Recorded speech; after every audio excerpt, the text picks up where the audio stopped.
Howdy everyone, this is MobBot, this is the Diamond Society, and welcome back to episode number 104. We are back at the Nordic Village. We have some things that have gone on in the last episode. We went out to the end with Danny Dino, and we brought back, where'd she go? Right there, Elytra. I added Unbreaking 3 to it. I've been using the AFK fish farm for many hours trying to get mending book for this. I don't want to use it until I get a mending book. I've gotten a couple, but I've been putting on my other tools. I think I already had one on there, but I just added one to the pickaxe. I think I might have added one to my helmet as well. Yeah, so I think the next one will probably go on there, and then we'll take care of these two, and then that should be it, actually. I think we only need, we have it on there, so we'll need it on the axe, and then those. So 3 more? We need 3 more mending books, and then we'll have it all. I think even our fortune pick might have it on it. Sure enough, it does. And anyway, we also crafted up a couple of shulker boxes with what we kept. We gave some of the shells to Danny after he died to make up for some of the time he spent helping us through the end. So we got 2 of them. Absolutely awesome there. And then also, this is going to be new. We'll get to that in a moment. But I'm not sure if Danny's done this or if somebody else has combined on this, but in here is where I keep all of my enchanted books. And as we walk in here, I got good ones up here, semi-decent ones back here. Wait, was there a... Oh, that's Impaling 4. And then I keep bad books over in the other one. And then we have more good books over here. And I found a stack of firework rockets, so that could be a gift. It could have been someone just taking some books and putting that in there. Either way, I am... Oh, I should probably take those. Either way, I'm super grateful. I absolutely needed these. I don't really have a whole lot of gunpowder, so rockets, once I get that mending book, are going to be absolutely fantastic to have. So thank you to whoever's done that, even if you've taken some books. I guess we have a business now, so regardless, let's just go ahead and stick those right in there.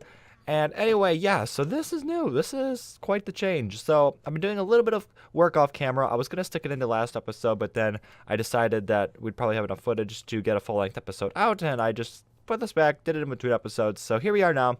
First off, I redid the pathways, so this looks pretty cool in my opinion. We've got, I think, 8 or maybe 7 different blocks, something like that. And then we've also got jack-o'-lanterns underneath the carpets there for light. So there are a couple other gray blocks I could have thrown in to add some variance here. I could have thrown in also some gray walls. I could have thrown in some stone slabs. Even stone brick maybe would have fit. But and the last here, we have got something that I'm super proud of. I really like how this looks. The variance is extremely important. I think it really makes it look broken up and not so flat where we just had all of the gravel before. I knew from the beginning that the gravel was going to be temporary. I had just thrown it down so we knew where the paths would be, and now I'm super pleased with what we have here. And I've even done the staircases as well, where they were just cobble before. I stuck in a couple of stone brick stairs, and that's the only other gray stairs, so I don't think we're really going to be able to do much more with those. But, you know, it helps break up the cobble as well, and that goes all the way around here. And so these jack-o'-lanterns are placed very specifically so that we don't get anything light level 10 or below, I think is what it has to be. So 10 or below, when it snows, we're going to get snow patches accumulating on our roads, and we don't want that. We definitely do not want that. We want just the gray. So by doing that, it keeps all of it off. It melted anything that was already in the area. As you can see, some patches around here have been melted and everything, which is super fantastic. So we don't have to have any snow where we don't want it, which means we can just worry about the aesthetics and not have to worry about the game kind of covering up whatever we do. And because obviously we have tons of snow over here on the grass, that is why I started, and only started because this takes a lot longer than the path, started doing the greenery. So got a couple of different greens and browns in here. And this prevents any snow from growing, so I've got jack-o'-lanterns underneath the leaves here. That will bring the light levels up. I put grass down in some spots so that snow can't accumulate on those blocks. It's very tedious to check every block to make sure it's not possible. Under here, I don't have to worry so much because there's a block above it, so nothing will accumulate there. But yeah, I think this looks pretty good. I kind of just did like a little test area to see how it would look. And even that took quite some time. But I'm pretty pleased with it, so I think that's kind of what we're going to be going for most of the area. And I think adding more variation is really the way to go. It looks very flat when you don't have that. So I might add some extra like andesite and gravel blocks maybe in the existing roofs to break up some of those big clumps of cobble. On the floors, I've kind of already done that here with the jungle wood. So everything there is probably pretty good. But yeah, maybe the roofs need to come. I've already done that sort of on the retaining walls. So yeah, you know, we got some spots, but we're kind of halfway there right now. So, of course, we do have plenty of this to do, but when I want to add buildings, I don't want to be tearing out all all the terraforming that I'd done, so we'll leave that for a little bit later. I've also now added this, and this is going to play into what we're doing today. So we had a staircase here before. That now goes down to a mine, by the way. I kind of covered that up in the past, but this goes off in that direction. It goes all the way over to the next point where it is just as high.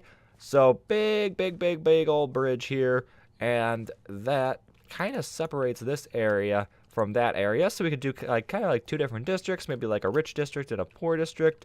That could be kind of neat. But today I have a build that's going to be going somewhere over there, so I need a way to get to it. We don't just want to be having a random building out nowhere. We want a way to connect it. So this goes across, and then I've got this over here, and we did the same thing in the sides, by the way, with the variants, and we will have a way to get through this wall at some point. Just got to figure out where exactly I want to have the path. So we have this coming down here. This connects right up there so that we have a way to get down, and then we'll have a path from here come out. I've already dug out where I want it to be, and then go around here, head off in that direction, and probably split right through those two mountains right there. So if we put it over here, we can just kind of connect it. Maybe we could put something else over here. It won't be too far from the path. Same for like maybe like right there or right here. So if we have a gateway over there, nothing will be in the way. Some planning has gone into this, but mostly I kind of know where I want to have that one. So what we are building today is a smeltery because, as I announced in a previous episode, we are now working over with an ocean monument. And while that is absolutely fantastic, and I'm super excited for that, we can't quite start yet because we absolutely need to have the resources that we're going to need for actually building the I don't even know what you want to call it, but it's not necessarily going to be a guardian farm. It's going to be much more than that. So building the structure, I guess we could call it, is going to take loads and loads of supplies. So if we hop up here, as I'm using away all my ender pearls, let's see if we can actually see it. I've already began work trying to plan out where everything's going to be. Let's chuck one more there. And there it is. So we have our monument there. Have not drained it yet. That's going to take a long time. I do have some sponges, though. I've gone in there. I found one of the two sponge rooms. If I can go and find the other sponge room, we'll have almost a stack of sponges. So that should go pretty well. But, oh, we have Optifine now. I could have mentioned that earlier. We have the skies here. The connected glass doesn't work yet, but we have a zoom back. So as this is just sitting back in the fog, you can see I already took colored glass, that's blue glass, and lined a big, oh, it got cut off, a big circle around it.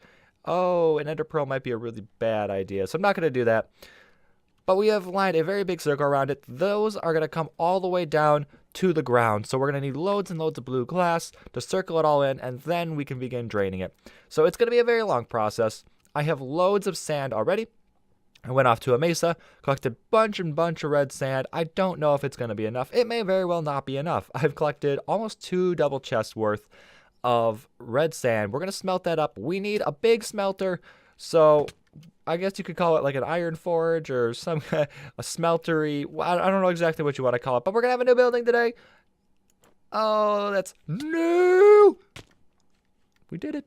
So we're going to have a new building today, add to the collection of buildings, continue building our town, and it's also going to be for a very specific purpose of furthering our project over there. So yes, we have 2 big, massive projects going on at the same time, but you know what, I kind of like that. I think that will be a really nice thing to have multiple things going on at once, and I can kind of bounce back and forth, and then one kind of plays into the other, and even over there, when we get to one point, we'll be having other farms over there, and that'll help gather materials for the builds over here. So everything's connecting really well from up here. This looks super fantastic. I'm really proud of this. And yeah, there's down there where we have the colored glass, and as you could probably see on the other build as well, it's not connected. Oh, and in fact, I messed something up.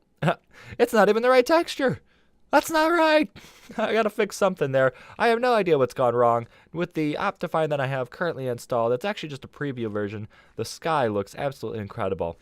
So it's a preview version. There are bugs, but I also don't know how connected textures are gonna work with the new pack format. So anyway, I've got some work to do. Let's go ahead and get started. And after that obscenely long rant, we are back and I've gotten some work done, but first, an interesting little bug that I found with what I can only assume to be Optifine. Right there. There it is. A little hard to see, seeing as how it's invisible. Can you make out what that is? That is a skeleton horse.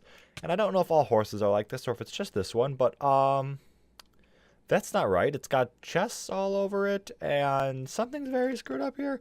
Could be texture pack, could be Optifine, could just be Minecraft. Not really sure. Very, very strange. Oh, it's a very weak horse as well. It even shows up interestingly up there. That is very, very odd. Maybe I should just slap a saddle on it so I know where it is. I have loads of those. But anyway, we got a start on the building. When I say we got a start on the building, we got the outside of the building done. We have nothing done on the inside yet. It's pretty much similar to all of the other buildings that we've done. It's a tad taller, I think. I went 1 block taller maybe. And then also there's some variation up here in the roof. I'm going to start doing this, I think, on all the buildings and eventually go back and change the other ones to add those variant blocks in there. I wasn't sure of it at first, but now that I see it, I do really, really like it. So, but yeah, everything else is pretty much the same here. We'll walk on in here and very, very standard. The floor is oak and jungle just as all the others are. So I need to find now a design for a smeltery. I do not actually know what I'm going to do yet. I know it's going to be receded down into the floor a little bit, but I don't know exactly what design I'm going to use. I designed one a while back. I don't know if it still works. If it does still work, I think I will use it because it's very, very simple. And it is very fast working as well. I feel like the back kind of needs something too. Maybe an extra fence post or something right there. But anyway, yes, we've got a good start on it. And we still have more to come. An update to Optifine also has brought back the connected glass. That looks much, much better now. I don't know what it was before. Or maybe it was a texture pack issue. Not quite sure. Either way, it's working now. I don't remember exactly what I changed. This thing has been glorious, though. This fishing farm I've been using a lot. Trying to get all my armor mending. It's all done now. And my tools mending. And the only one I need it's still on is the diamond axe. To be honest, I'm probably going to make a new diamond axe. I don't really like having Fortune 3 on it. I'd much rather have Silk Touch. And in fact, if I add a Silk Touch book, it might just override it. So maybe I'll just do that. And then also add mending to it. But anyway, we got mending on there, we got mending on there, we got mending on my fortune pick as well, we got mending on my sword. We just need one more book, and I AFK for around about 7 hours at a time, and usually come out with just one mending book. So that seems to be the metric there, about 7 hours for one mending book. And Cortezarino did say that we could hop over and grab one from his villager trading hall. We may or may not do that. I'm not entirely sure. If we need it, we will. But otherwise, I mean, this thing, I set it up, I walk away, I come back, and there's mending books there. So, you know, whichever. They're both pretty easy. But anyway, this has been an issue. This is my chicken farm that, well, I say my chicken farm. I did not design it, but I am the one who built this one here.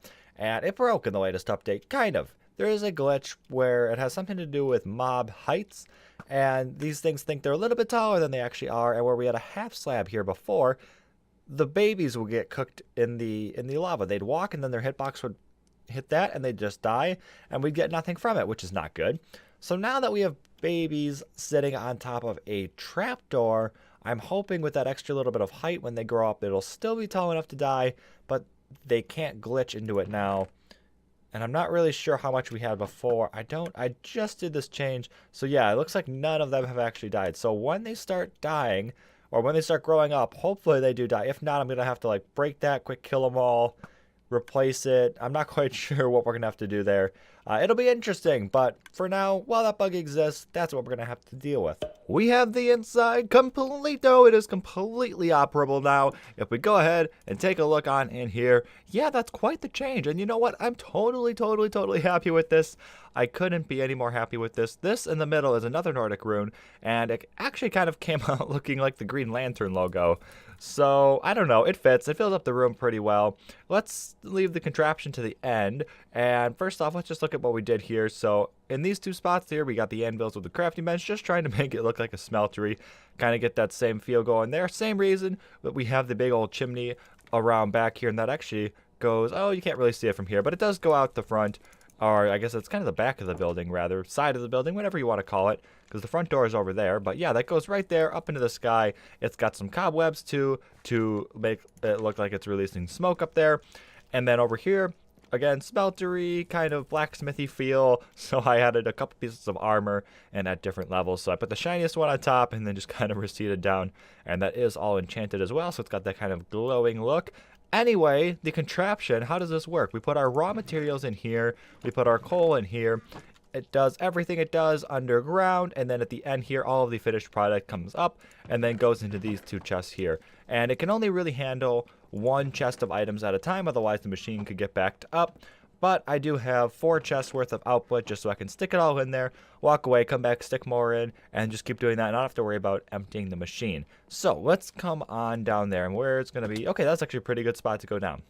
So this far one is where all the raw material comes in. That will stick it all into this top minecart right here. And as that goes back and forth, it'll evenly distribute, I hope, throughout hoppers. Now, I tested this in a single-player world, and I have not yet tested it on a server. So hopefully, lag does not cause any bit of an issue. This is also a slightly modified version, by the way, from the old tutorial that I had. I might refactor that design and release a new video that has this updated design, because this is actually much simpler, much more compact, and I think it actually works a little bit better. So anyway, it does that up there, and whenever there's items in that hopper waiting to go into the thing, it will stop, because that will turn off due to this comparator inverting the torch back here. So that's all fine and dandy. It does the exact same thing for this one right here. It'll stop right there. That comparator does the same thing. We do need a half slab over here, because if we use a whole block, that'll power that hopper, and no items will actually go into that first furnace there, or at least no coal will, or no fuel at all. So we'll have a bunch of items getting stuck in there and no fuel to smelt it up. So those two go there, all the hoppers at the bottom suck out the finished product, and then just dispense it into a water stream that you saw before. That goes right up there, piece of soul sand on the bottom, so we get those bubbles going up nice and fast. And this is just a clock to pulse items right through. So if I put any items in there, they're all going to pulse through and go up there. So in fact, let's actually do that. Let's just grab 10 torches, and let's see if we can beat it and see them all coming out there. Maybe not. Probably not enough items for that. Oh, a little bit. Oh, I hope that's just a visual glitch. Let's see if we got all 10 in there. 8. Well, that's not right. Oh, but 2 ended up in there for some reason. Well, that's interesting. I don't know how that happened. But, okay. We put 10 in there. I hope we grabbed them all. Anyway, that is how that works. Maybe we should have put like a roof or something on here, because that, yeah, that actually maybe could cause an issue if it like hits that and ricochets off. Weird. But anyway, everything is looking good here. I'm super, super happy with this. It's fully functional now, so we are going to need to go through. I have a ton of coal ore that I can go ahead and cut down. I have a fortune pick, and then we'll just get tons of that. And I've just noticed that fire's not animated. That is video settings animations. I clicked the wrong button. Fire animated is on. Interesting. Flame animated is also on. So I'm not quite sure. That must be an Optifine bug. Well, anyway, let's go ahead. Let's cut all that up and then start smelting up all that sand that we're going to need for our ocean monument project.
Okay, so I had to make some small changes to the build here in the back where we have the tube. I had to change this to single wide chests with glass blocks right here, because there's this little lip underneath here, and that's how we had it before, right? So normally we can jump up about that high. We squeeze in here, we're only jumping up to there, and that's because of that little bit of a lip that hangs over the chest right there. Well, items were occasionally getting stuck in there, and while it was very, very rare that what would happen, it could happen, and if one got stuck, everything else that got shot up the tube would just clump right up with it. So didn't want that to happen. Luckily, we caught that before anything bad happened. So move that over, put some glass blocks there. Now I've smelted up 4 chests of sand, and not a single one has been lost. So that's fantastic. I also put this little roof on it just so we don't have items flying way up into the sky and possibly bouncing off in weird directions. So that just keeps everything in there. I don't have anything smelting at the moment, otherwise I would show you, but that is all fine and dandy. And actually 4 sacks of sand, or 4 chests rather, I meant to say, of sand was not enough. We have not quite finished what I was doing, and I will head over there and take a look at it. But yeah, that was quite a bit of sand. I've been turning it into blue glass, and I've still run out. What? I've run out of lapis. Has that sign just attacked me? You have forgotten me, and so have. But you have forgotten me, and so have forgotten who you are. I think there. I think there's a. There's a word missing in there. What in the world? I saw a little black thing poke through. Aha! Ah! Get out of there. Puffer fish. No. How are these stairs? Like that, and boom. Okay. Well, you know what? We'll leave the water under there. What's the worst that could happen? I've noticed something down here with the chicken farm. Putting a trap door there did not help.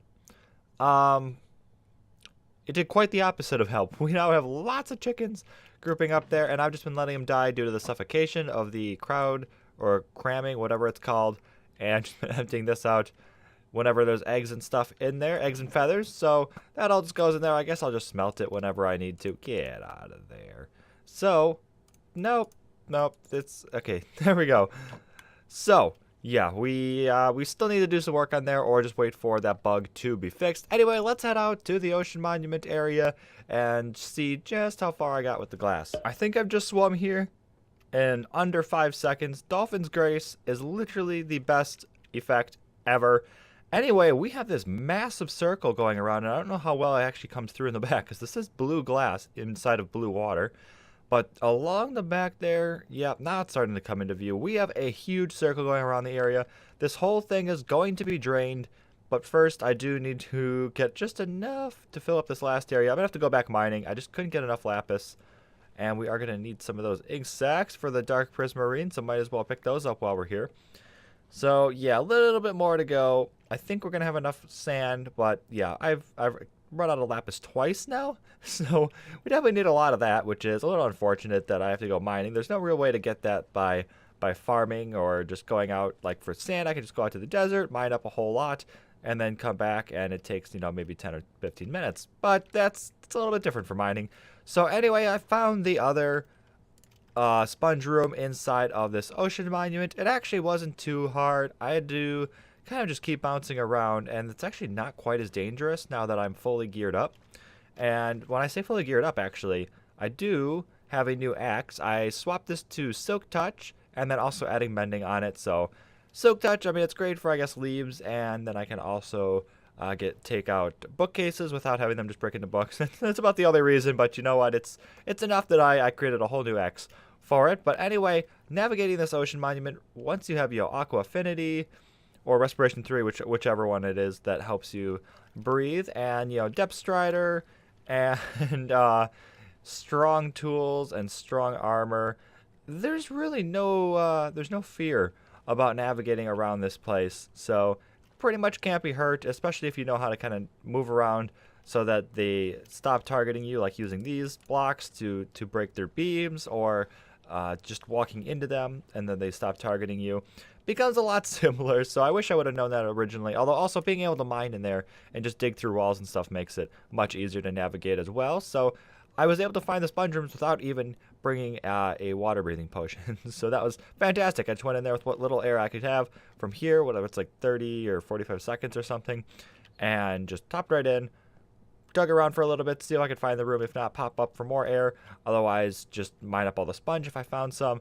And it really wasn't all that hard. But yes, we have plenty of progress done on this while I was working on that project. So more to come in the future.